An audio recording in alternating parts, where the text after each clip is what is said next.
Dear students, তাহলে আমাদের এর আগের পর্যন্ত যেটা পড়া হয়েছে সেটা হচ্ছে যে আমরা বিভিন্ন জায়গায় অবজেক্টের পজিশনের জন্য ইমেজের পজিশনগুলো এঁকেছিলাম। ওকে, তো আমরা রে ডায়াগ্রাম সাহায্যে বা ইউজিং রে ডায়াগ্রাম রশ্মিচিত্রের সাহায্যে আমরা অবজেক্টের পজিশন থেকে ইমেজের পজিশনটাকে আমরা আন্দাজ করতে পেরেছি। যে একটা মিরারের সামনে, দর্পণের সামনে বিভিন্ন পজিশনে তার ফোকাস, তার সেন্টার অফ কার্ভেচার, সি এবং এফের মাঝখানে, এফ এবং পোলের মাঝখানে, অথবা সি এবং ইনফিনিটির মাঝখানে বিভিন্ন জায়গাতে অবজেক্টের পজিশন অনুযায়ী আমি ইমেজের পজিশন পেয়েছিলাম বাই ইউজিং রে ডায়াগ্রাম। কিন্তু আমরা এখানে ইমেজের এক্সাক্ট পজিশনটা বলতে পারিনি। আমরা বলছিলাম হয়তো যে ইমেজটা সি এবং এফের মধ্যবর্তী স্থানে কোথাও অবস্থিত, বাট এক্সাক্ট কোন পয়েন্টটাতে অবস্থিত বা দর্পণ থেকে ঠিক এক্স্যাক্টলি কত দূরে অবস্থিত সেইটা আমরা কিন্তু নির্ণয় করতে পারিনি। মানে আমরা রে ডায়াগ্রামের সাহায্যে জাস্ট একটা আন্দাজ পেতে পারি যে অ্যাকচুয়ালি অবজেক্টের যে ইমেজটা তৈরি হচ্ছে সেটা কোনখানে অবস্থিত, বা সেই ইমেজের নেচারটা কীরকম হবে, সেটা অবজেক্টের থেকে আকারে বড় হবে নাকি ছোট হবে, প্রতিবিম্বটা সৎ হবে নাকি অসৎ হবে, এগুলো আমরা আন্দাজ করতে পেরেছি।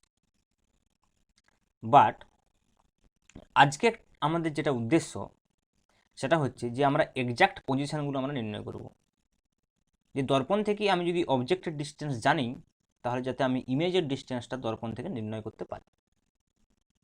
এবং তার জন্যে আমার একটা নোন কোয়ান্টিটি, যেটা একটা দর্পণের একটা বৈশিষ্ট্যমূলক একটা ফিজিক্যাল কোয়ান্টিটি বা প্যারামিটার আমি বলতে পারি, যেটা হচ্ছে ফোকাস দৈর্ঘ্য। ইন টার্মস অফ ফোকাস দৈর্ঘ্য আমরা বলবো, বা in terms of radius of কার্ভেচারও আমরা বলতে পারি। এবং এফ আর আর এর মধ্যে একটা সিম্পল রিলেশন তো আমরা জানি যে F is equal to R by 2। তাহলে আমরা অ্যাকচুয়ালি রিলেশনটা আমরা জানতে চাইব অবজেক্ট ডিস্টেন্স অ্যান্ড ইমেজ ডিস্টেন্সের মধ্যে। সেটা আমরা প্রথমে অবতল দর্পণের ক্ষেত্রে করব, তারপর উত্তল দর্পণের ক্ষেত্রে করব। ওকে, তাহলে আমরা যেটা নির্ণয় করতে চাইছি সেটা হচ্ছে বস্তু দূরত্ব এবং প্রতিবিম্ব দূরত্বের মধ্যে সম্পর্ক। The topic of discussion is relation between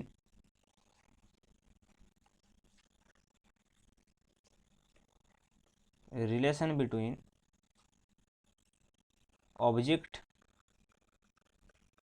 and image distance. Object and image distance এর মধ্যে একটা রিলেশন নির্ণয় করতে চাইছি। ওকে, তো এই রিলেশনটা প্রথমে আমি অবতল দর্পণের ক্ষেত্রে রিলেশনটা করতে চাইব। ইনিশিয়ালি কনকেভ মিরর, তারপর আমি কনভেক্স মিররের ক্ষেত্রে যাচ্ছি। আগে কনকেভ মিররের ক্ষেত্রে এটা করে নিই। কনকেভ মিররের ক্ষেত্রে আমরা এই রিলেশনটা নির্ণয় করব। ওকে, তাহলে প্রথমে আমি একটা কনকেভ মিররের ডায়াগ্রাম এখানে আঁকতে চাইছি। যে একটা কনকেভ মিরর, যার এই পাশটা প্রলেপ দেওয়া আছে, পলিশড করা আছে, আর এইটা হচ্ছে ইনসিডেন্ট সারফেসটা। যদি আমি এখানে প্রধান অক্ষটা এঁকে নিই, এটা হচ্ছে প্রধান অক্ষ বা প্রিন্সিপাল অ্যাক্সিস। এইটা সাপোজ এর ফোকাস এফ, এটার বক্রতা কেন্দ্র সি। সাপোজ আমি ধরে নিচ্ছি এইখানে অবজেক্টে রয়েছে, এইটা আমি ধরে নিচ্ছি অবজেক্ট, এইখানটাতে অবজেক্ট রয়েছে। তাহলে আমরা রে ডায়াগ্রাম থেকে জানি তার ইমেজটা মোটামুটি এই জায়গাটাতে সৃষ্টি হয়। আমি এটা পয়েন্ট অবজেক্ট এবং পয়েন্ট ইমেজ ধরে প্রমাণটা করছি, সুবিধা হবে। তাহলে আমি যদি রে ডায়াগ্রামটা আঁকি, সেই রে ডায়াগ্রামটা কীরকম হওয়া উচিত? রে ডায়াগ্রাম যেটা হওয়া উচিত সেটা হচ্ছে আপতিত রশ্মি, যেটা এখান থেকে গিয়ে এর উপরে পড়েছে, দর্পণের উপরে পড়েছে। এইটা আমি ধরে নিলাম আপতিত রশ্মি, ইনসিডেন্ট রে। এবারে আমি যদি এর অভিলম্বটা এঁকে নিই, এখানে এটা হবে অভিলম্ব, যেটা সি দিয়ে যাবে। অভিলম্বটা অফকোর্স সি দিয়ে যাবে নিশ্চিত। এটা হচ্ছে অভিলম্ব, কারণ যে কোনো একটা স্ফিয়ারের যদি আমি অংশ নিই, সেখানে যদি আমি একটা লম্ব আঁকি তার উপরে, সেটা সবসময় তার সেন্টার দিয়েই যাবে। তাহলে এখানে যে আপতন কোণটা হবে সে আপতন কোণটা হবে এটা। এবারে প্রতিফলন কোণ কোনটা, তাহলে প্রতিফলিত রশ্মিটাকে আমাকে দেখতে হবে। তাহলে প্রতিফলিত রশ্মিটা এখান থেকে প্রতিফলিত হয়ে আই বিন্দুতে নিশ্চয়ই মিশবে, তাহলে এইটা হবে প্রতিফলন কোণ। এবং এখানে আমি বলতে পারি যে প্রতিফলনের সূত্র অনুযায়ী এই দুটো কোণ সেম হবে। তাহলে এটা যদি আমার থিটা হয় তাহলে এই অ্যাঙ্গেলটা অবশ্যই থিটা হবে, দুটো অ্যাঙ্গেলে থিটা হবে। এবারে আমি এই অ্যাঙ্গেলগুলোকে ধরে নিচ্ছি কিছু একটা, এইটাকে ধরে নিলাম আলফা, এই অ্যাঙ্গেলটাকে সাপোজ ধরে নিচ্ছি বিটা, আর এই অ্যাঙ্গেলটাকে সাপোজ ধরে নিলাম গামা। আলফা বিটা গামা পরপর অ্যাঙ্গেলগুলোকে ধরে নিলাম। এবার এই পয়েন্টটা তো আমরা জানি পোল, এই পয়েন্টটাকে কিছু একটা নাম দিয়ে দিই কিউ। ওকে, তাহলে এখানে অবজেক্ট ডিস্টেন্স কোনটা? অবজেক্ট ডিস্টেন্স হচ্ছে এই ও পর্যন্ত যে ডিস্টেন্সটা রয়েছে পি থেকে, এইটা হচ্ছে অবজেক্ট ডিস্টেন্স। আর ইমেজ ডিস্টেন্স কোনটা না, আই পর্যন্ত যে ডিস্টেন্সটা রয়েছে পি থেকে, সেটা হচ্ছে ইমেজ ডিস্টেন্স। এবং আমরা এখানে একটা সাইন কনভেনশন নিয়েছিলাম যে কোনো ডিস্টেন্স আমরা পি থেকে পরিমাপ করব। এবারে পি থেকে যদি সেটা ইনসিডেন্ট রে এর অপোজিটে যায়, যেমন এখানে ইনসিডেন্ট রে কোনটা, রেড যে রশ্মিটা, লাল কালার দিয়ে যে রশ্মিটা দিচ্ছে সেটা ইনসিডেন্ট রে, তাহলে আমরা ইনসিডেন্ট রের অ্যাকচুয়ালি অভিমুখটা আছে এই দিকে। তাহলে এই দিকে যদি আমি লেফট থেকে রাইটে যদি আমি কোনো ডিস্টেন্স মাপি পজিটিভ হবে, বাট রাইট থেকে লেফটে যদি আমি কোনো ডিস্টেন্স মাপি তাহলে নেগেটিভ হবে, সেটা আমাকে কিন্তু খেয়াল রাখতে হবে। তাহলে সেটা আমি পরে অ্যাপ্লিকেশন করব। বাট আপাতত আমাকে এই পিআই এবং পিও এর মধ্যে একটা রিলেশন নির্ণয় করতে হবে। ওকে, তো এখানে আমি যদি এই পিআইটাকে ইমেজ ডিস্টেন্স বলি, প্রতিবিম্ব দূরত্ব বলি, প্রতিবিম্ব দূরত্ব বলি, তাহলে সেই প্রতিবিম্ব দূরত্বকে যদি আমি ভি দিয়ে রিপ্রেজেন্ট করি তাহলে এটা অবশ্যই মাইনাস ভি, কারণ এটা পি থেকে অপোজিটে যাচ্ছি। তেমনি পিওটাকে যদি আমি বস্তু দূরত্ব বলি, বস্তু দূরত্ব বলি, তাহলে সেটা অবশ্যই নেগেটিভ ইউ। ইউ দিয়ে সাধারণত আমরা বস্তু দূরত্বকে প্রকাশ করবো, তাহলে এখানে সেটা নেগেটিভ ইউ হবে। আর এই যদি আমি ফোকাস দূরত্ব বলি তাহলে পিএফ, যেটা কিন্তু অলসো নেগেটিভ, আমি কিন্তু রাইট থেকে লেফটের দিকে আসছি, ইনসিডেন্ট রে এর অপোজিটে আসছি, তার মানে এখানে পিএফ যেটা হচ্ছে সেটা আমি বলছি ফোকাস দূরত্ব, ফোকাস দূরত্ব সেটাও নেগেটিভ এবং সেটা মাইনাসে। ওকে, এবার আমি এই পিও এবং পিআই এর মধ্যে যে রিলেশনটা আছে সেটা আমি নির্ণয় করতে চাই। তাহলে আমি ত্রিভুজগুলোকে একটু লক্ষ্য করি। তাহলে এখানে আমি যদি এই ত্রিভুজটাকে দেখি, প্রথমে PI Q, P R Q হচ্ছে খুব কাছাকাছি বিন্দু, কাজে এটাকে আমি স্ট্রেট লাইন ধরতে পারবো। তার মানে এই পি কিউ আই একটা হচ্ছে সমকোণী ত্রিভুজ, এবং পি কিউ ও এটাও একটা সমকোণী ত্রিভুজ। এখন যদি আমি এখানে দেখি জাস্ট এই পি কিউ আই ত্রিভুজটার ক্ষেত্রে, বা আমি যদি এই সি আই কিউ ত্রিভুজটার ক্ষেত্রে দেখি, ব্যাপারটা ক্লিয়ার হবে। যদি আমি সি আই কিউ ত্রিভুজটার ক্ষেত্রে দেখি, from triangle C I Q, এখানে আমি বুঝতে পারছি যে এই বিটা আর থিটার যোগফল অবশ্যই গামা হবে। এটা একটা ক্লাস 8-এ তোমরা পড়েছো, একটা উপপাদ্য ছিল যে ত্রিভুজের যে ভেতরের দুটো কোণের সমষ্টি সেটা বাইরের যে কোণটা বহিস্থ কোণের সঙ্গে সমান হয়, অন্তস্থ বিপরীত কোণের সমষ্টি বহিস্থ কোণের সঙ্গে সমান হয়। এখানে বহিস্থ কোণটা গামা, অন্তস্থ কোণ হচ্ছে বিটা আর থিটা, তাহলে beta plus theta equal to gamma. এটা আমি ইকুয়েশন 1 বা 1-এর ফার্স্ট রিলেশন আমি বলতে পারি। এছাড়া আমি যদি ত্রিভুজ এই সি ও কিউতে যাই, ত্রিভুজ সি ও কিউতে যদি আমি যাই, তাহলে এখানে আমি দেখতে পাচ্ছি এখানেও সেম রিলেশন আমি পারবো, alpha plus theta is equal to beta, alpha plus theta is equal to beta, alpha plus theta is equal to beta. তাহলে এটা আমার ইকুয়েশন 2। তাহলে এই দুটো ইকুয়েশন থেকে আমি থিটাটাকে আগে এলিমিনেট করে নিই, কারণ এই আলফা বিটা গামা অ্যাঙ্গেলগুলো আমার কাজে লাগবে, থিটাটা আমি লিখতে পারছি না। থিটা অ্যাঙ্গেলটার সঙ্গে আমি পিআই পিও পিসি এগুলোকে আমি পিএফ এগুলোকে আমি রিলেট করতে পারছি না। তাহলে আমি রিলেট করতে পারবো আলফা বিটার সঙ্গে পিআই পিসি পিও এইসব, তাই আমার থিটাটা এখান থেকে এলিমিনেট করতে হবে। তা থিটা যদি এলিমিনেট করতে চাই, এইখান থেকে আমি কি লিখতে পারি, theta is equal to gamma minus beta. এবার সেই থিটাটা জাস্ট আমি এখানে সাবস্টিটিউট করে দিই, তাহলে এটা কত হয়ে যাবে, alpha plus gamma minus beta is equal to beta. তার মানে alpha plus gamma is equal to 2 beta. এটা আমার রিলেশন 3। এবার আমি একটা বিষয় আগে বলেছিলাম, যেখানে আলফা বিটা গামা থিটা যাই অ্যাঙ্গেলগুলোর কথা বলি, সব অ্যাঙ্গেলগুলো হচ্ছে স্মল অ্যাঙ্গেল। তাহলে স্মল অ্যাঙ্গেলের ক্ষেত্রে আমি যদি আলফা আমার স্মল অ্যাঙ্গেল হয়, তাহলে আমি alpha prime equal to tan alpha লিখতে পারি। সিমিলারলি গামা যদি খুব স্মল হয়, তাহলে gamma prime equal to tan gamma লিখতে পারি। সিমিলারলি বিটা যদি ভেরি স্মল হয়, তাহলে beta prime equal to tan beta লিখতে পারি। এগুলো আমি কিন্তু লিখতে পারবো। তাহলে আমি এখানে রিপ্লেস করে দিচ্ছি আলফা বিটা গামাকে with tan alpha tan beta and tan gamma. তাহলে এই রিলেশনটা আমি এরকম লিখতে পারি, tan alpha plus tan gamma is equal to 2 tan beta. বিটার জায়গায় কিন্তু ট্যান বিটা লিখেছি, এটা কিন্তু খেয়াল রাখতে হবে। উভয় পক্ষে ট্যান নিয়েছি এরকম নয় ব্যাপারটা, অনেকে এটা মনে করে উভয় পক্ষে ট্যান নিয়েছি, যে tan of alpha plus gamma সমান ট্যান অফ 2 বিটা নিয়ে নেয়, দেওয়ার প্রমাণটা করতে পারেন। আসলে কিন্তু ব্যাপারটা তা নয়। ব্যাপারটা হচ্ছে আমি এই আলফা গামা এবং বিটা এই অ্যাঙ্গেলগুলোকে tan alpha tan gamma tan beta এইভাবে লিখতে পারি। তাহলে ট্যান আলফা ইকুয়াল টু কত, আমি যদি এই ট্রায়াঙ্গেলটার ক্ষেত্রে যাই ও ও কিউ পি, তাহলে লম্ব বাই ভূমি কত হবে, P Q divide by PO. P Q divide by PO tan alpha সমান, তাহলে ট্যান আলফা সমান লিখতে পাচ্ছি আমি P Q divide by PO plus tan gamma লম্ব বাই ভূমি P Q divide by PI, P Q divide by PI equal to 2 into tan beta মানে কত, P Q divide by PC, P Q divide by PC. তাহলে উপরের সমস্ত P কিউগুলো যদি cancel out হয়ে যায়, তাহলে কত হবে 1 by PO plus 1 by PI equal to 2 by PC. এবারে পিও পিআই এবং পিসির যে মানগুলো সেখানে আমি এখানে বসিয়ে দিতে পারি। পিসিটা কি, পিসিটা হচ্ছে যে বক্রতা ব্যাসার্ধ, যেটা কিন্তু মাইনাস আর হওয়া উচিত, মাইনাস আর।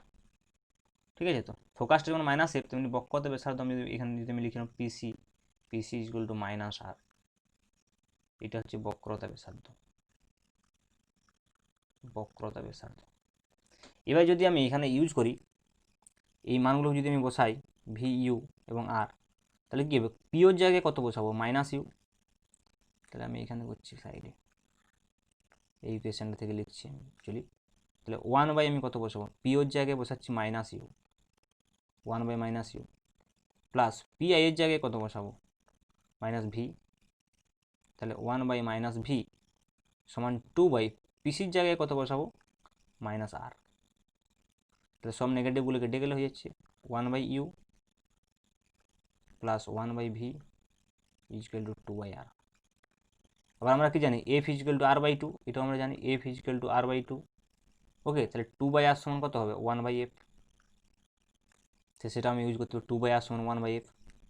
তার মানে আমি লিখতে পারি 1 by V plus 1 by U equal to 1 by F. তো এটা হচ্ছে ইউ ভি এবং এফ এর মধ্যে রিলেশন, মানে মেনলি বস্তু দূরত্ব এবং প্রতিবিম্ব দূরত্বের মধ্যে সম্পর্ক। ওকে, যে প্রমাণটা আমি করলাম কনকেভ মিররের ক্ষেত্রে, এটা কিন্তু equally applicable for convex mirror.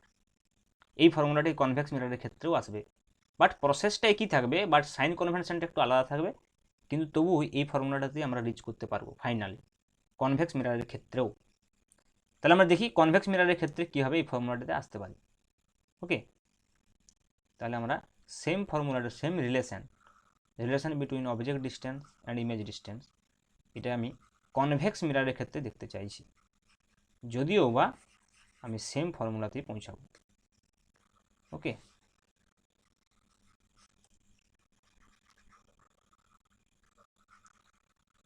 তাহলে কনভেক্স মিররের ক্ষেত্রে এই প্রুফটা এবার করব।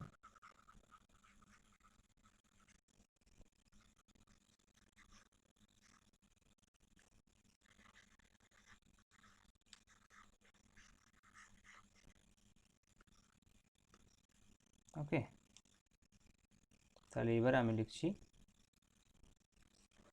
বিতে সেম বিষয়টা আমি করব কনভেক্স মিরর বা উত্তল দর্পণের ক্ষেত্রে।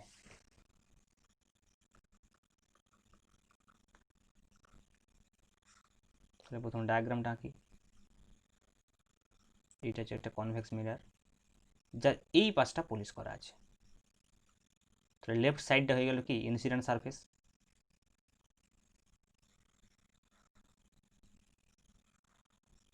এটা হচ্ছে কি প্রিন্সিপাল অ্যাক্সিস বা প্রধান অক্ষ।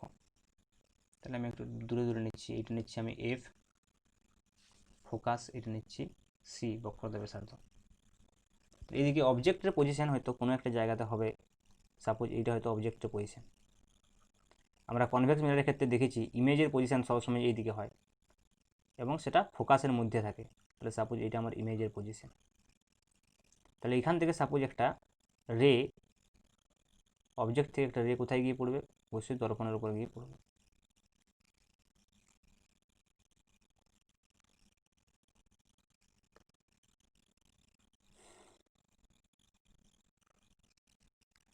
অবজেক্ট থেকে একটা রে গিয়ে দর্পণের উপরে পড়বে, দিয়ে সেই রেটি এমনভাবে প্রতিফলিত হবে যাতে করে মনে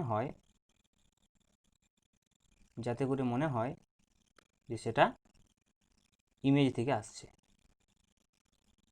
যদি ইমেজ হয় তাহলে এইখানে রেটে কী হবে? প্রতিফলিত হবে, জাস্ট এইভাবে প্রতিফলিত হবে। এটা চাপয়িত রশ্মি আর হচ্ছে প্রতিফলিত রশ্মি। তাহলে এইখানে যদি আমি অভিলম্বটা দেখি, এই অভিলম্বটা কোনটা দিয়ে যাবে? অফকোর্স সি দিয়ে যাবে। ওকে, তাহলে এই পয়েন্টটাকে আমি সি বললাম, সি দিয়ে যাবে।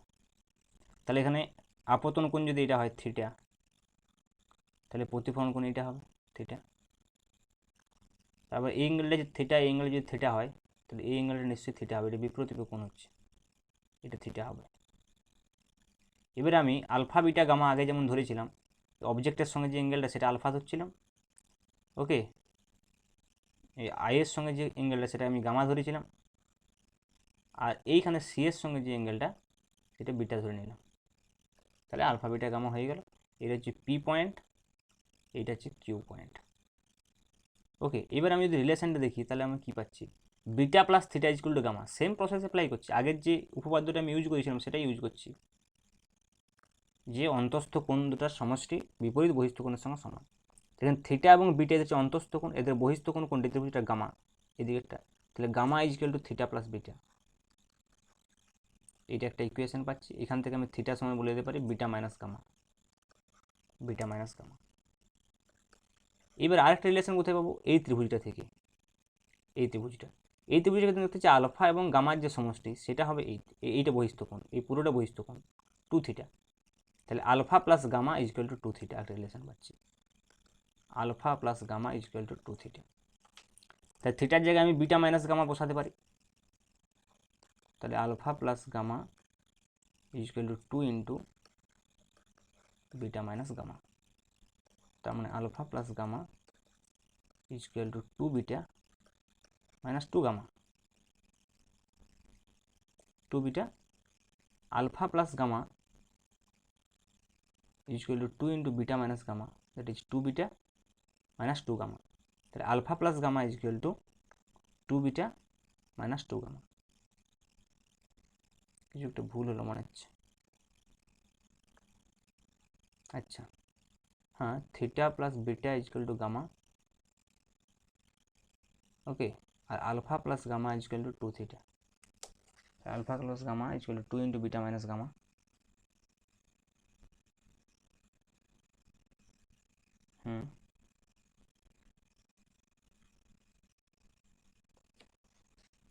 কিছু একটা ভুল হলো, এটা যদি আলফা হয় এটা যদি গামা হয় তাহলে 2 থিটা, ঠিক আছে। আর এটা যদি বিটা হয় এটা যদি থিটা হয়, এটা তাহলে beta plus theta is equal to gamma and alpha plus gamma is equal to 2 theta, ঠিকই তো আছে। আচ্ছা, এইখানটাতে ভুলে গেছি, theta is equal to gamma minus beta হতো, সরি এটা বিটা মাইনাস গামা হতো না, তাই ভাবছি এইখানটাতে প্রবলেমটা হয়েছে। ওকে, তার মানে থিটা ইকুয়াল টু আমাকে লিখতে হবে গামা মাইনাস বিটা, এখান থেকে গামা মাইনাস বিটা, এইটা আমার রিলেশন 1। আর এখানে alpha plus gamma equal to 2 theta, এটা ঠিকই আছে। তাই থিটার জায়গায় আমি গামা প্লাস বিটা লিখব, 2 ইন্টু গামা মাইনাস বিটা লিখব, that is 2 gamma minus 2 beta. এবার গামাটা যদি আমি এদিকে নিয়ে আসি তাহলে alpha plus gamma minus 2 gamma equal to minus 2 beta. তার মানে alpha minus gamma is equal to minus 2 beta, that is gamma minus alpha is equal to 2 beta. এটা রিলেশন গামা আলফা আর বিটার মধ্যে। এবারে এইটাকে আমি যেমন আগে লিখছিলাম এর ট্যানের আকারে লিখতে পারি, তাহলে এটাকে লিখতে পারি আমি গামা যেহেতু স্মল ট্যান গামা, আলফা যেহেতু স্মল ট্যান আলফা, তাহলে tan gamma minus tan alpha is equal to 2 into tan beta. এবারে ট্যান গামা মানে কত হবে, এই ত্রিভুজটার সাপেক্ষে আমি লিখতে পারি P Q by PI, P Q by PI হচ্ছে tan gamma, P Q by PI minus tan alpha মানে কোনটা, এটা হচ্ছে P Q by PO is equal to 2 into tan beta মানে কোনটা, এই অ্যাঙ্গেলটার সাপেক্ষে, তাহলে P Q by PC, P Q by PC.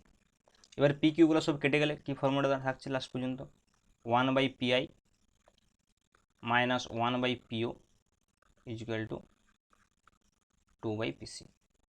তাহলে এইটা আমি একটা ফাইনাল পিআই পিও পিসির মধ্যে রিলেশন পাচ্ছি।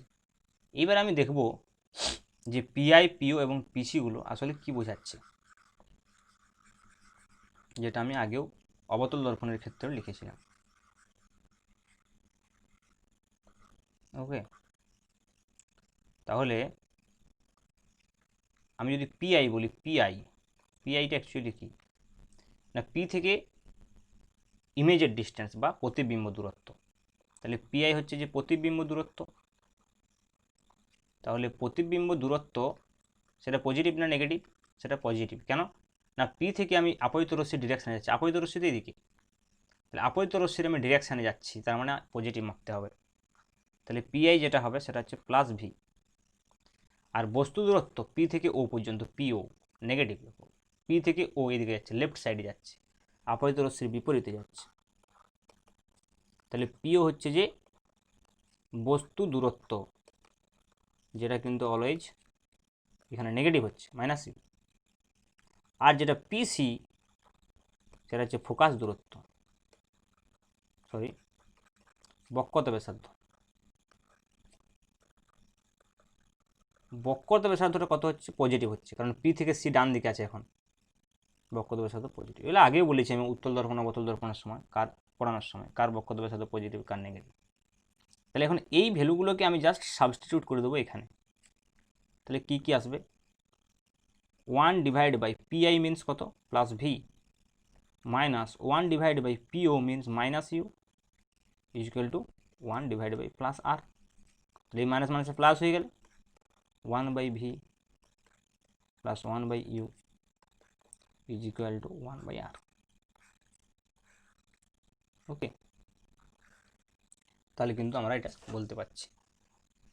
তার মানে আমি দেখতে পাচ্ছি 1 বাই আর নয়, এটা তো 2 ছিল বোধ হয়, 2 বাই আর, 2 বাই আর, আর 2 বাই আর মানে 1 বাই এফ। তাহলে আমি লিখতে পারি একটা line 1 by V plus 1 by U is equal to 1 by F. তাহলে আমি দেখতে পাচ্ছি যে রিলেশনটা কিন্তু সেম হচ্ছে, আমার প্রক্রিয়াটাতে সাইন কনভেনশন আলাদা হতে পারে, বাট প্রসেসটাই কি, এবং ফাইনালি যে রিলেশনটা আমি পাচ্ছি সেটাও সেম। তাহলে এটা মনে রাখতে সুবিধা যে আমাদের যে অবজেক্ট ডিস্টেন্স আর ইমেজ ডিস্টেন্সের মধ্যে রিলেশনটা দর্পণের ক্ষেত্রে সেটা হচ্ছে 1 by V plus 1 by U is equal to 1 by F. Okay, this is the relation between object distance and image distance, very important relation for this chapter. This is the main relation you can say এই চ্যাপ্টারে।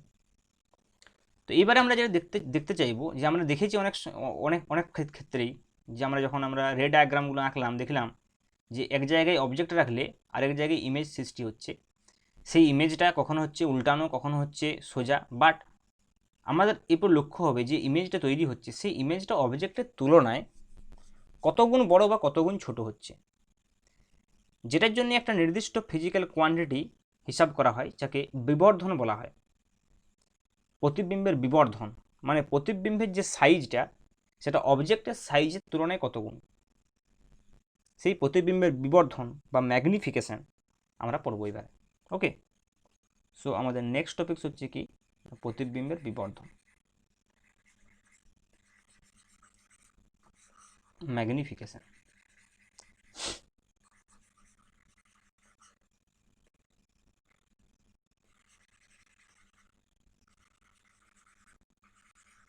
ওকে,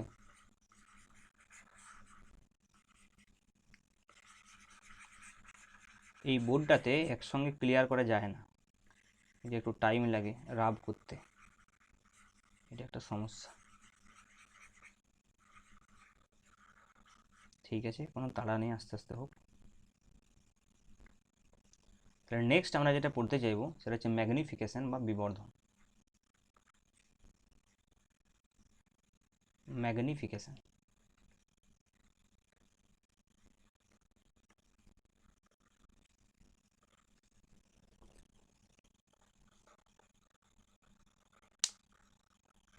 বা বিবর্ধন।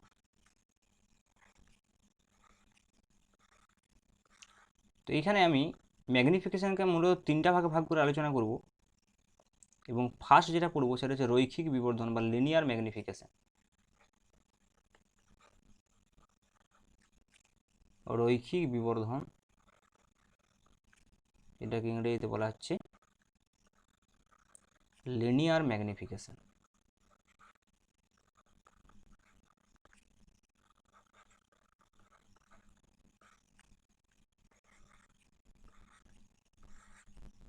তাহলে প্রথম দেখি linear ম্যাগনিফিকেশনের ডেফিনেশনটা কী আছে। রৈখিক বিবর্ধন সমান যেটা বলা হচ্ছে যে ডেফিনেশন, বিবর্ধন মানে তো আমি প্রথমেই বললাম যে বিবর্ধন মানে হচ্ছে যে ইমেজের সাপেক্ষে, অবজেক্টের সাপেক্ষে ইমেজটা কত গুণ। এখানে যেমন আমরা কত গুণ, কি কত গুণ দেখব না, দৈর্ঘ্যটা কত গুণ।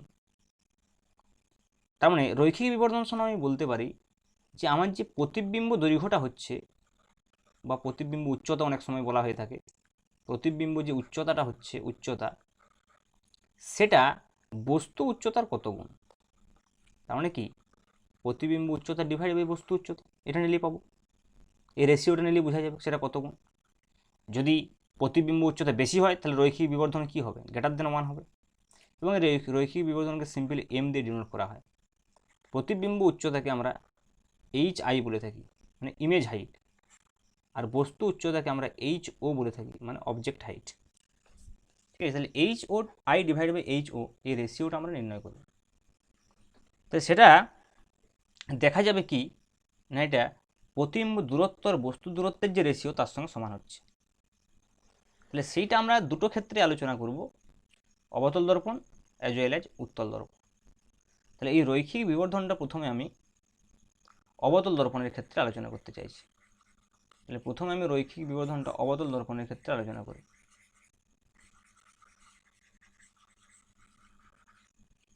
তাহলে অবতল দেখা যাবে রিলেশনটা আগের মতো একই আসবে। রিলেশন আগে যেমন ইউ ভি এর মধ্যে যে রিলেশনটা একই এসেছিল, তেমনি রৈখিক বিবর্ধনের যে এক্সপ্রেশনটা সেটা একই আসবে। তাহলে প্রথমে আমি অবতল দর্পণের ক্ষেত্রে করি কনকেভ মিরর।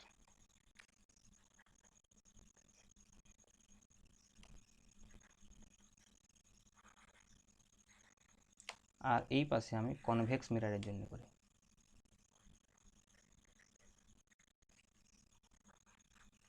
কনভেক্স মিরর আমরা যে কোনো একটা কেসকে নেব, যে কোনো একটা কন্ডিশনকে নেব, কারণ আমরা জানি যে কনকেভ মিররের ক্ষেত্রে অনেকগুলো পজিশন থাকে, অবজেক্টের অনেক পজিশনের জন্য বিভিন্ন প্রকারের ইমেজ সৃষ্টি হয়, তার মধ্যে আমরা যে কোনো একটাকে চুজ করি, সেটা দিয়ে আমরা এক্সপ্লেন করতে চাইব ব্যাপারটাকে। এইটা হচ্ছে কনকেভ মিরর।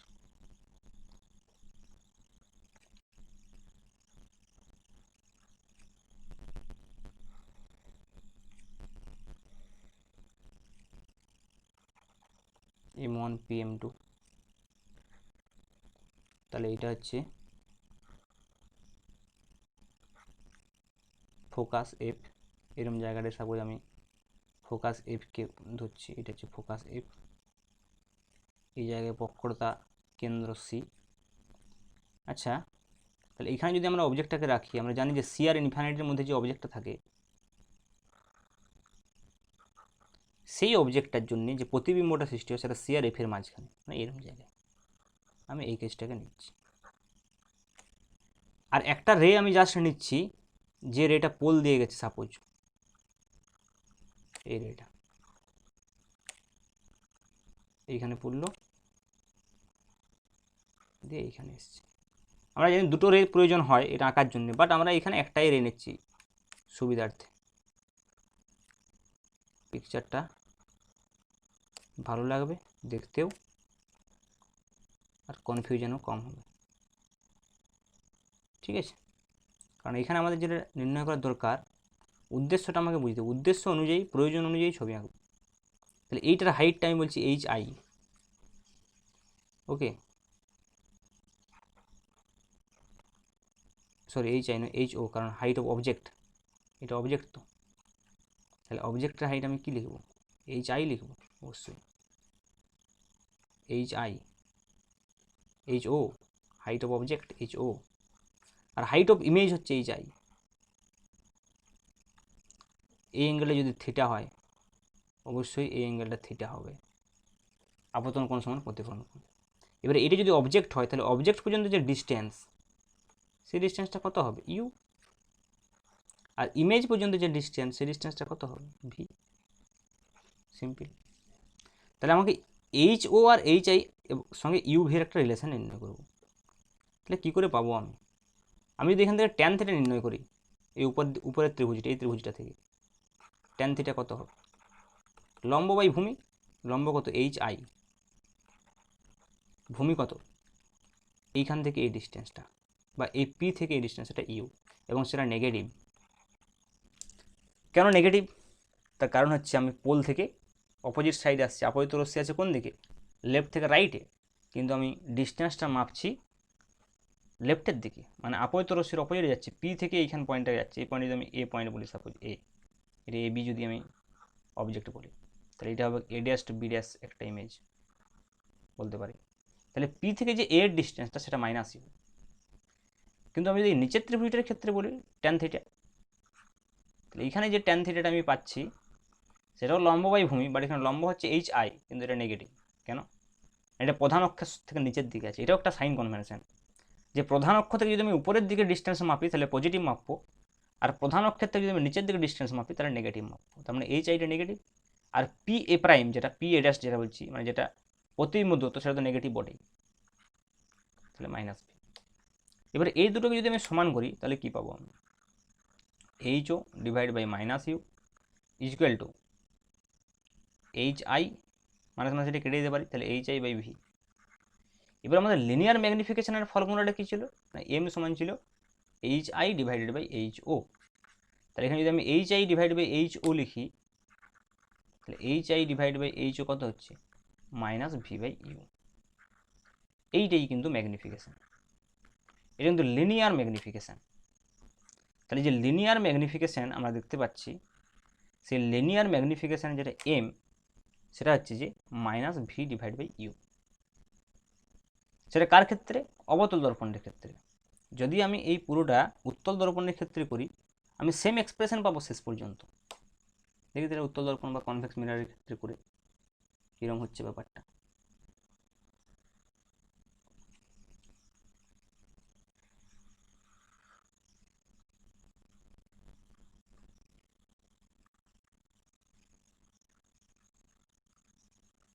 এটা হচ্ছে কনভেক্স মিরর। তাহলে এর আমরা জানি যে যেখানে আমি অবজেক্ট রাখি না কেন, তার ইমেজ সৃষ্টি হয় এইখানে, এটা আমরা অলরেডি জানি।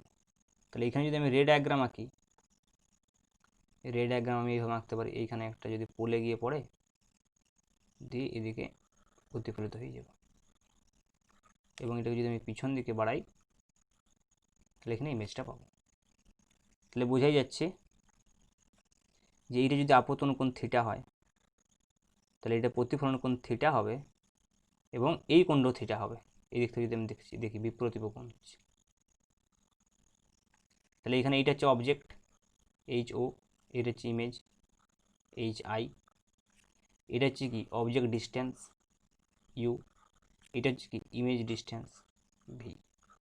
এবারে সেম প্রসিডিউর অ্যাপ্লাই করবো। এইখানে যদি আমি ট্যান থিটা ইউজ করি, তাহলে tan theta is equal to লম্ব বাই ভূমি, মানে HO divide by minus U, negative দিকে আছে। আর যদি এই ত্রিভুজের ক্ষেত্রে ট্যান থিটা অ্যাপ্লাই করি, তাহলে ট্যান থিটা যদি লম্ব বাই ভূমি বলি, তাহলে HI ডিভাইডেড বাই ভি, কারণ এখানে দুটোই পজিটিভ। কেন পজিটিভ? HI উপরের দিকে আছে প্রধান অক্ষ থেকে, আর ভি তো আমি দেখছি পোল থেকে আমি আপতিত রশ্মির অভিমুখে মাপছি, তাহলে পজিটিভ। এবার এই দুটোকে যদি আমি সমান করে দিই, তাহলে আমি দেখতে পাচ্ছি যে HI/V সমান হয়ে যাচ্ছে মাইনাস HO/U। এবার HI/HO যেটা সেটা already minus V/U, this is M। তার মানে ম্যাগনিফিকেশানের যে রিলেশন সেটাতে কোনো চেঞ্জ আসছে না, বাট প্রসেসটা একই থাকলেও সাইন কনভেনশনের কিছু বা ডায়াগ্রামের কিছু পার্থক্য রয়েছে। তাহলে আমরা দেখতে পাচ্ছি যে লিনিয়ার ম্যাগনিফিকেশান M, সেই লিনিয়ার ম্যাগনিফিকেশান M সমান হচ্ছে যে মাইনাস V/U। তাহলে এটাকে আমরা জেনারেলভাবে বলতে পারি যে মড M সমান, এভাবে আমরা ইউজ করবো, যেটা প্রবলেমে যেটা ইউজ করবো মূলত সেটা হচ্ছে মড M সমান আমরা বলবো যে V/U। এছাড়া প্রতিবিম্ব দূরত্ব আর বস্তু দূরত্বের অনুপাতও বলতে পারি, অথবা এই অ্যাকচুয়াল ডেফিনেশনটা আছে যে প্রতিবিম্ব উচ্চতার বস্তু উচ্চতার অনুপাত, কিন্তু আমি সেটাকে প্রতিবিম্ব দূরত্ব এবং বস্তু দূরত্বের অনুপাতের আকারেও প্রকাশ করতে পারছি। ওকে, তাহলে প্রবলেম করার সময় কিন্তু আমরা এই mod M equal to V/U এটা ইউজ করব। ওকে, প্রবলেম করার সময় আমরা এটাকে মডিউলাস হিসাবে এই কারণেই নেবো, তা নাহলে আমাদের দুবার সাইন কনভেনশন নেওয়া হয়ে যাবে। কারণ যখন আমরা এই 1/V প্লাস 1/U সমান 1/F এই ইকুয়েশনটা ইউজ করব, এই ইকুয়েশনে ভিউগুলোকে একবার সাইন কনভেনশন নেবো অলরেডি প্রবলেম করার সময়। আবার যদি এম এর ক্ষেত্রেও সাইন কনভেনশন নিই তাহলে ওই সাইন কনভেনশনটা দুবার ইউজ হয়ে যাবে। তাই আমরা প্রবলেম করার সময় mod M equal to V/U এই ফর্মুলাটা মেনে চলব। ওকে, এবারে সেকেন্ড টাইপ অফ যে ম্যাগনিফিকেশানটা রয়েছে এই ম্যাগনিফিকেশানটাকে কী বলা হলো? এই ম্যাগনিফিকেশানটাকে বলা হলো লিনিয়ার ম্যাগনিফিকেশান।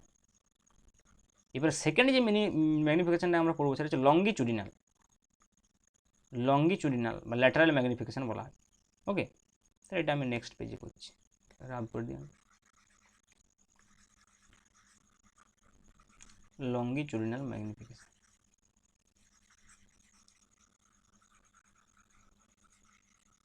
এটা করে নিলে মোটামুটি এই চ্যাপ্টারটা আমাদের শেষ হয়ে গেল প্রায়। এবারে প্রবলেম করব, তারপর আমরা নেক্সট রিফ্র্যাকশন অফ লাইট বা আলোর প্রতিসরণে যাব।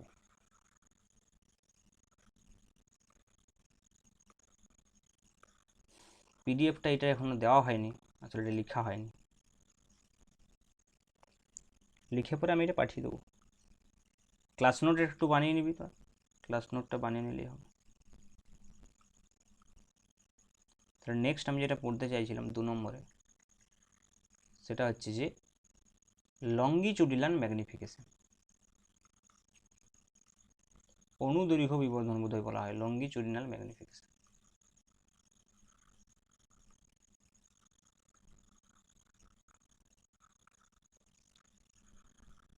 এটা হচ্ছে M সাব L দিয়ে প্রকাশ করা হয় লঙ্গিচুডিনাল ম্যাগনিফিকেশন। তো এইখানে ব্যাপারটা কি, ব্যাপারটা হচ্ছে যে অবজেক্টটা আমরা রাখছি প্রধান অক্ষের উপরে, সেই প্রধান অক্ষের উপরে অবজেক্টটা কীভাবে রাখছি তার উপরে ডিপেন্ড করছে। মানে সাপোজ আমরা এতক্ষণ কী করছিলাম, এইভাবে অবজেক্ট রাখছিলাম, তাহলে এইভাবে ইমেজ সৃষ্টি হচ্ছিল। কিন্তু যদি আমি অবজেক্টটাকে প্রধান অক্ষের সঙ্গে প্যারালাল রাখি, সাপোজ এই অবজেক্টটাকে যদি আমি এরকম প্রধান অক্ষের সঙ্গে প্যারালাল করে দিই এরকমভাবে, তাদের ইমেজটা কী হবে, সেটাও প্রধান অক্ষের সঙ্গে প্যারালাল হবে। তাহলে সেক্ষেত্রে আমি যদি বলি যে এর এই যে পোর্শনটা রয়েছে, এই পোর্শনটা বা এই পোর্শনটা, তাহলে এই পোর্শনটার আমি যদি একটা ডিস্টেন্স বলি দর্পণ থেকে, সাপোজ U1, তার করেসপন্ডিং ইমেজ পয়েন্ট কোনটা, এটা, তাহলে এই ডিস্টেন্সটা হয়ে যাবে তখন V1। সিমিলারলি আমি যদি এইখান পর্যন্ত ডিস্টেন্সটা U2 বলি, তাহলে এর এইখান পর্যন্ত যে ডিস্টেন্সটা সেটা অফকোর্স হয়ে যাবে V2। তাহলে একটা অবজেক্টেরই আমি দুটো প্রান্তের যদি আমি দূরত্বগুলোর কথা ভাবি, তাহলে একটা হচ্ছে U1 তার করেসপন্ডিং ইমেজ ডিস্টেন্স V1, আর একটা পয়েন্ট হচ্ছে U2 তার করেসপন্ডিং ইমেজ ডিস্টেন্স V2। সেই ক্ষেত্রে এইরকমভাবে যখন অবজেক্টটাকে রাখা হবে, যেটা প্রধান অক্ষের সঙ্গে যখন অবজেক্টটাকে আমি সমান্তরাল করব, এই অবস্থায় যেটা আমি অবজেক্টটাকে রাখছি, এই সময় আমার লঙ্গিচুডিনাল ম্যাগনিফিকেশনটাকে ডিফাইন করার প্রয়োজন হচ্ছে। সেক্ষেত্রে এটা কীভাবে ডিফাইন করা হবে, ওটা যেমন V/U ছিল বা -V/-U ছিল, এটা তাহলে V two minus V one divide by U two minus U one হবে। কারণ আমি যদি এইভাবে দেখি যে ইউ ওয়ান আমাদের এমনিতে ভি বাই ইউ ছিল, তাহলে এখানে এখানে কোনটা বেশি আছে, ভি ওয়ান নাকি ভি টু? এই প্রান্তটা হয়েছে ভি ওয়ান, এই প্রান্তটা হয়েছে ভি টু, তাহলে এটা আমি বলতেই পারি যে V two minus V one মানে ইমেজ ডিস্টেন্সগুলোর মধ্যে যে পার্থক্য, মানে এই অবজেক্টটার ইমেজ, এই অবজেক্টটা যখন ইমেজ ফরমেশন করেছে তখন তার যে দৈর্ঘ্য সেটা কত, এইটা পজিশন ধরলে V two minus V one, এইটা দৈর্ঘ্য V two minus V one, আর এটার ক্ষেত্রে সেটা কত হচ্ছে U one minus U two, তাহলে ডিভাইড বাই আমি বলতে পারি U one minus U two. এবার যদি এটাকে আমি দুই মাইনাস এক ফর্মে লিখতে চাই তাহলে এটা মাইনাস আসবে, তাহলে minus V two by V one divide by U two minus U one, এটা ডেফিনেশন হতে পারে এমএল এর। এবারে যদি এই অবজেক্টের এই দৈর্ঘ্য বরাবর, মানে প্রধান অক্ষের সমান্তরাল বরাবর যদি এটা খুব কম ডিস্টেন্স থাকে, মানে এই V two minus V one বা U one minus U two যদি খুব কম হয়, ক্ষুদ্র হয়, তাহলে এটাকে আমি minus DV by D U লিখতে পারবো। ওই জন্য লঙ্গিচুডিনাল ম্যাগনিফিকেশানটাকে অনেক সময় মাইনাস ডিভি বাই ডিউ এইভাবেও ডিফাইন করা হয়। তাহলে এটা হয় V two minus V one বা U one minus U two লিখতে পারি, অথবা minus V two minus V one বা you two minus U one লিখতে পারি, অথবা মাইনাস ডিভি বাই ডিউ লিখতে পারি। তাহলে এটা হচ্ছে লঙ্গিচুডিনাল ম্যাগনিফিকেশনের ডেফিনেশন। এবার আমি যদি জানতে চাই যে এই লঙ্গিচুডিনাল ম্যাগনিফিকেশনের সঙ্গে যে লিনিয়ার ম্যাগনিফিকেশন এম তার কি রিলেশন আছে, তাহলেও সেটা আমরা পাবো। সেটা আমরা কীভাবে পাবো, ডিফারেন্সিয়েশনের যদি আমি একটু সাহায্য নিই তাহলে আমি এটা নির্ণয় করতে পারবো ইজিলি। তো সাপোজ আমার কাছে একটা রিলেশন আছে 1/v plus 1/u equals to 1/f।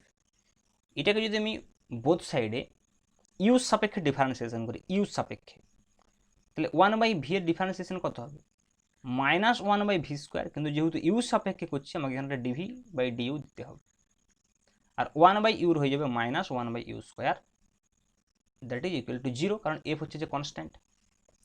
তাহলে কত হচ্ছে, ডিভি বাই ডিউ সমান যেটা হচ্ছে সেটা হচ্ছে minus V square by U square.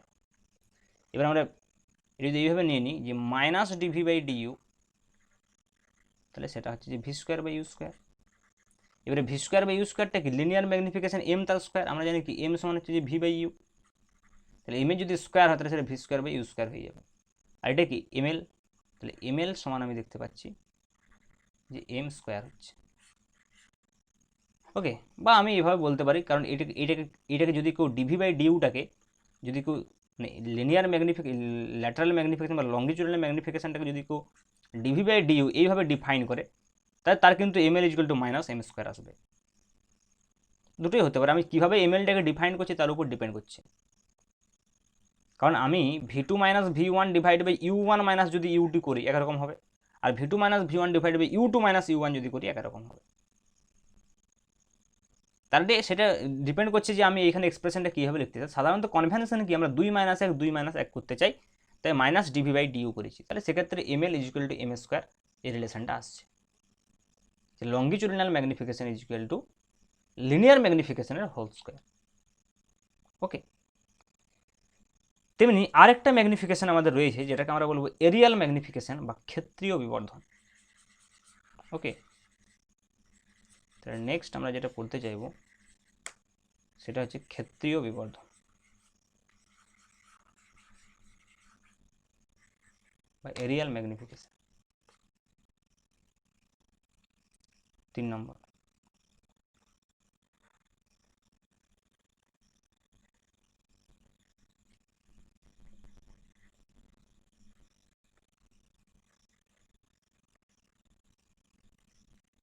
Arial magnification, ওকে। কি হলো এটা, আচ্ছা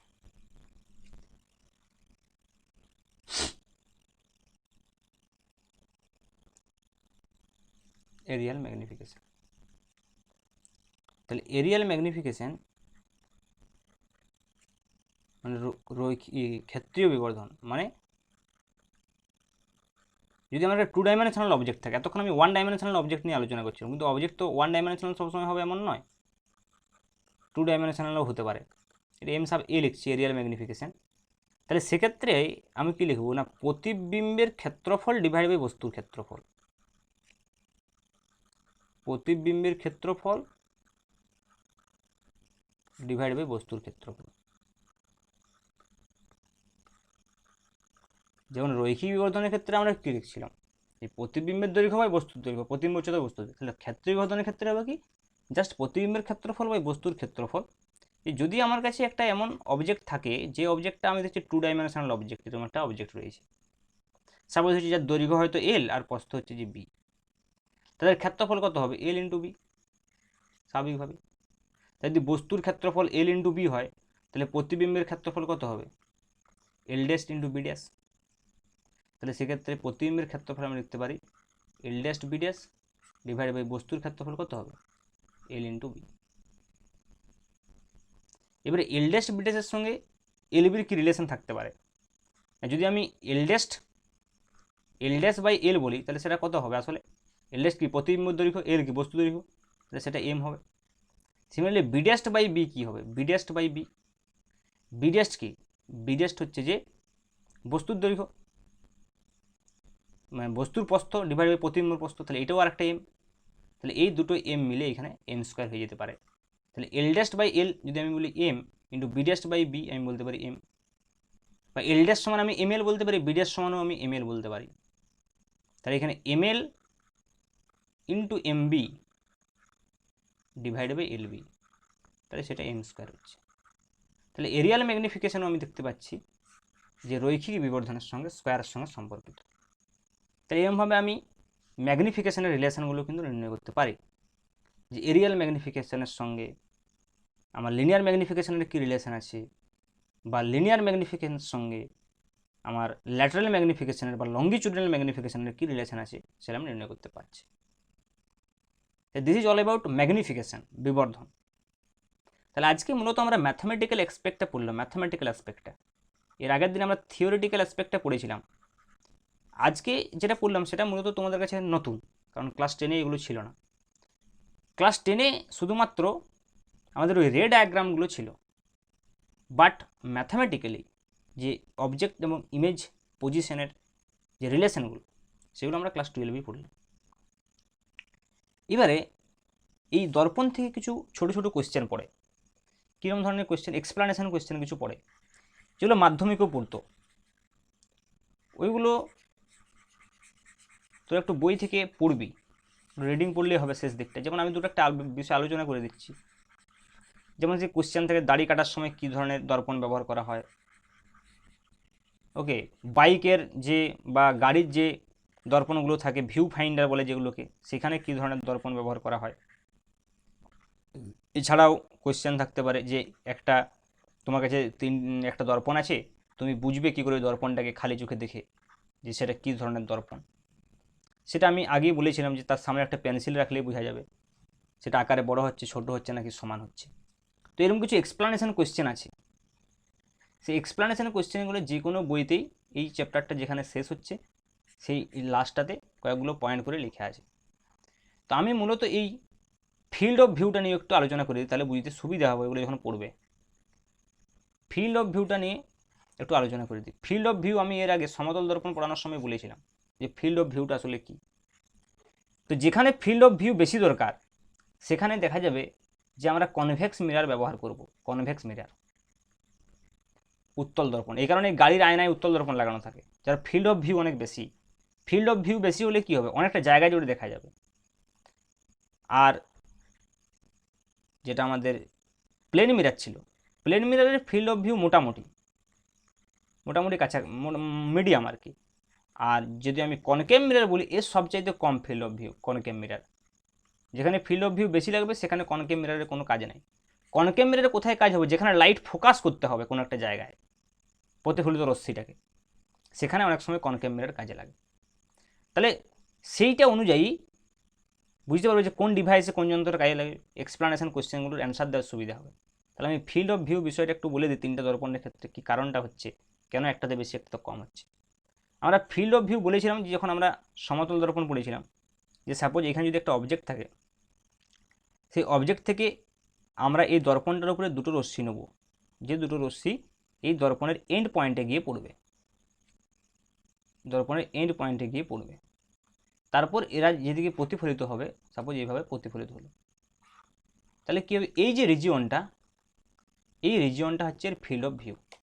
কারণ এই রিজিয়নটা থেকে আমি এই অবজেক্টটার যে ইমেজ এদিকে তৈরি হলো, সেই ইমেজটা আমি দেখতে পারবো এই রিজিয়নটা থেকে। তাই জন্য এই রিজিয়নটাকে আমার ফিল্ড অফ ভিউ বলা হচ্ছে। এই রিজিয়নটা দেখা যাচ্ছে কনভেক্স মিররের ক্ষেত্রে সবচাইতে বেশি হবে, কেননা কনভেক্স মিররের শেপটা তো এরকম। তাহলে আমার কাছে যদি এখানে একটা অবজেক্ট থাকে, সেই অবজেক্ট থেকে যদি আমি দুটো রশ্মিকে নিই, তাহলে সাপোজ একটা রশ্মি কনভেক্স মিররের এই জায়গায় গিয়ে পড়লো, আর একটা রশ্মি কনভেক্স মিররের এই জায়গায় গিয়ে পড়লো, তাহলে এই রশ্মিটা যাবে এই দিকে প্রতিফলিত হয়ে, এই রশ্মিটা আসবে এই দিকে প্রতিফলিত হয়ে, তাহলে এই যে ফিল্ড অফ ভিউর অঞ্চলটা অনেক বেড়ে যাচ্ছে। এইটা পুরো ফিল্ড অফ ভিউ হচ্ছে। এটা কার ক্ষেত্রে? কনভেক্স মিররের ক্ষেত্রে বা উত্তল দর্পণের ক্ষেত্রে। কিন্তু আমি যদি অবতল দর্পণের ক্ষেত্রে দেখি, তাহলে অবতল দর্পণের ক্ষেত্রে কী হবে, এই জায়গাটা ক্রমশ কমতে থাকবে। যে এখানে যদি একটা অবজেক্ট থাকে, সেই অবজেক্ট থেকে যদি আমি একটা রশ্মি এইখানে নিই, আর একটা রশ্মি যদি আমি এইখানে নিই, তাহলে এটা প্রতিফলিত হওয়ার ফলে এইদিকে চলে আসবে। তাহলে জাস্ট এইটুকু অংশ ফিল্ড অফ ভিউ। তাহলে এই ফিল্ড অফ ভিউ যে রিজিয়নটা বা দৃষ্টির যে ক্ষেত্রটা, সেটা অনেক বেশি হচ্ছে উত্তল দর্পণের ক্ষেত্রে। আর সমতল দর্পণের ক্ষেত্রে সেটা মাঝামাঝি এদের দুজনের, উত্তল দর্পণ এবং অবতল দর্পণের। কাজেই মোটর গাড়ির ভিউ ফাইন্ডার হিসাবে আমরা এটাই ব্যবহার করতে পছন্দ করব, এই উত্তল দর্পণ। তাহলে পিছনে কি হবে, অনেকটা জায়গা জুড়ে আমরা দেখতে পারবো কী সব গাড়ি টাড়ি আসছে। ওকে, তাহলে এই বিষয়টার উপরে বেস করেই মোটামুটি ওই এক্সপ্লানেশন কোশ্চেনগুলোর মূল অ্যান্সারগুলো হয়। বিভিন্ন ধরনের এক্সপ্লানেশন কোশ্চেন ঘুরিয়ে পেঁচিয়ে দিতে পারে, ওইখানটাকে একটু রিডিং পড়ে নিলে, এই বিষয়টাকে খেয়াল রেখে যদি ওইখানটা একটু রিডিং পড়া হয়, তাহলে কিন্তু পুরো ব্যাপারটা বোঝা যাবে। তাহলে মোটামুটি আমি বলতে পারি যে আমাদের রিফ্লেকশন অন কার্ভ সারফেস, এই যে চ্যাপ্টারটা, রিফ্লেকশন অন কার্ভ সারফেস মানে বক্র সারফেসের উপরে যে রিফ্লেকশন, সেটা কিন্তু আমাদের শেষ হয়ে গেল। আর প্লেন সারফেসের উপরে তো আমি আগেই বলেছি। তার মানে অ্যাকচুয়ালি আমাদের রিফ্লেকশন চ্যাপ্টারটা শেষ হয়ে গেল। এবারে আমরা কী করবো, এখান থেকে এক্সারসাইজে প্রবলেম করবো, সেট 1 সেট 2। তারপরে আমরা নেক্সট টপিক শুরু করব, সেটা হচ্ছে রিফ্র্যাকশন বা প্রতিসরণ।